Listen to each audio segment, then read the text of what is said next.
What's up, guys? And we are back. And yes, it has been a little bit since we've got a Mirrorverse video out there, but we are not going anywhere. So with the holidays, yeah, it got a little busy. I know a lot of people got a little busy during here, so we may have had a little bit of a drop in, participation in a bunch of different areas. But I'm telling you guys, this last week, it's been back. There's a lot of people there. There's still a lot of people joining these Facebook groups that I'm a part of and, messaging and things like that. So the game is not dying, even though that's probably all you really saw over the last couple weeks with, other YouTube videos and things like that. But that's okay, guys. That's okay. Everybody has their ebbs and flows in the game, but I'm here to talk about the new patch notes that may give you a little bit of excitement. So first off, guys, we have a big update, and it's one that a lot of us towards the end game have been asking for, and that is master difficulty.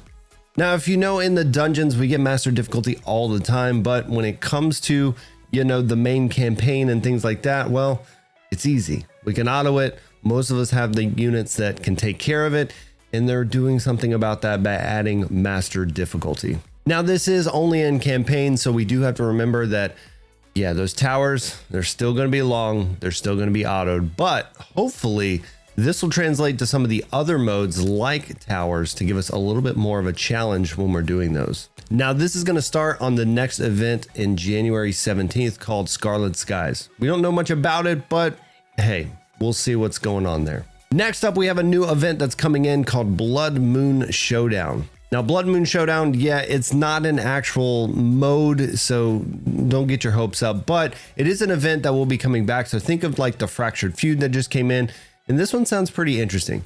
It's going to be back to the 1v1, just like we have with our other 1v1 mode, except for it's going to be a lot harder. So based on how it's written here, it sounds like it's going to be kind of like not necessarily 1v1, but you're going to use one unit versus a couple units that are only using specials and heavies. So with them only using specials and heavies, that means they're going to be doing a lot of damage, and we're going to have to figure out what is that best one character to do that. And this could translate to something else in the future. We don't know, but I know a lot of us at this point, yeah, I know we started then saying we didn't want 1v1 in actual battle mode with people. But honestly, guys, I think that may be what this game is missing. So hopefully this kind of helps them look at that and see, what kind of excitement's around it. And maybe we do get some type of battle mode in the future. Now, this one is going to start on January 22nd. So end of the month. So prepare yourself. Go ahead and start thinking about those best in class characters that are really good at 1v1. I'm talking Mr. Incredible. I'm talking characters like Zerg. Of course, we're talking Zerg, and maybe some of the melees that you guys like. Maybe it's Minnie, maybe it's Ariel, who knows? But I'm really excited just to see what this is going to look like, because it will be a big challenge when you can't have your tank or your healer kind of sitting behind you while you're doing all that damage. Now, next up is Dangerous Dungeons. And of course, there's a couple updates here, and one of them's pretty big. It may sound minor, but the fact that now we can have 15 inventory slots instead of 10, well, that's pretty nice.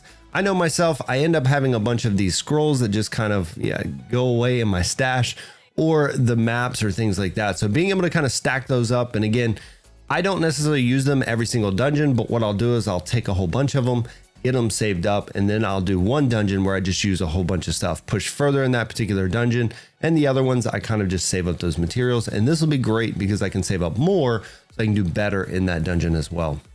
Now, there's another bug fix in here. I don't think I've ever had this happen to me, but for anybody that has, it's definitely going to be a good one.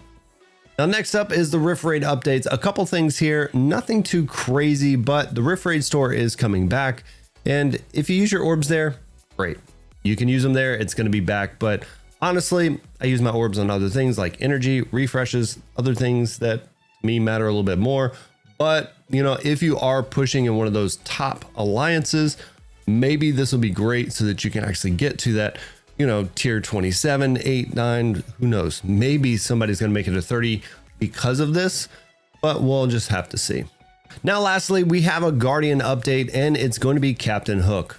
Now, I know a few of you guys out there have continued to tell me that Captain Hook is S tier. It needs to be moved up on the tier list. Yeah, I know. I haven't done a tier list in 2 months, but I promise you a tier list is coming. I'm just trying to get everything together, but you should see that this week. Now, when it comes to those updates in Captain Hook, there are some really cool stuff in here. A lot of it just makes him more usable.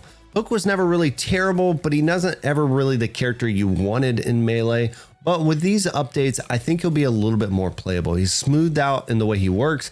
He's not so rigid in where he's good and where he's not. So this should really help him. And speaking of Guardian updates and new Guardians coming to the game, if you haven't already seen the posts that were over on Facebook and Twitter and things like that, well, one of those characters, we 100% know who it is, and that is Peter Pan. Now, Peter Pan's coming in and he will be melee, he will be medium, leader, blade wielding, gravity defying, goofball, and stealthy. So yeah, he's going to be pretty good. Now, I was surprised a little bit that he's not seafaring, but these are a lot of attacks, a lot of things you can work with him, and you're just going to have to decide, is he better than some of the other characters you're going to be looking at? But I do think that this helps us a little bit when we look at blade wielding, we look at leader. He could be a really good melee character. So we'll just have to see when he comes to the game. And that leaves us with the other Guardian coming to the game. And yes, that's not Powerline. I know a lot of people out there are saying it's Powerline, but I promise you, and I have confirmation, this is Cusco. And if we look at the hand right there, yeah, that's Cusco. So Cusco is going to be a support character, medium, goofball, royalty, shapeshifting, and short fuse. Now that shapeshifting one is interesting because in the raids today, on some of these shapeshifting modes and things like that, we don't really have a great healer. So Cusco could fill that role and really help us in Riff Raids. So keep that in mind as he drops later this month. All right, and then the last up, just to kind of look at it real quick, the updates and improvements. The biggest one here is the fact that you can hold that plus or minus when you're going up in stuff, and it's just going to automatically go up. So that's just a quality of life type thing. I know clicking that button multiple times is annoying, but that should help you. Outside of that, guys, that is the patch notes. That is 3.1 coming to the game.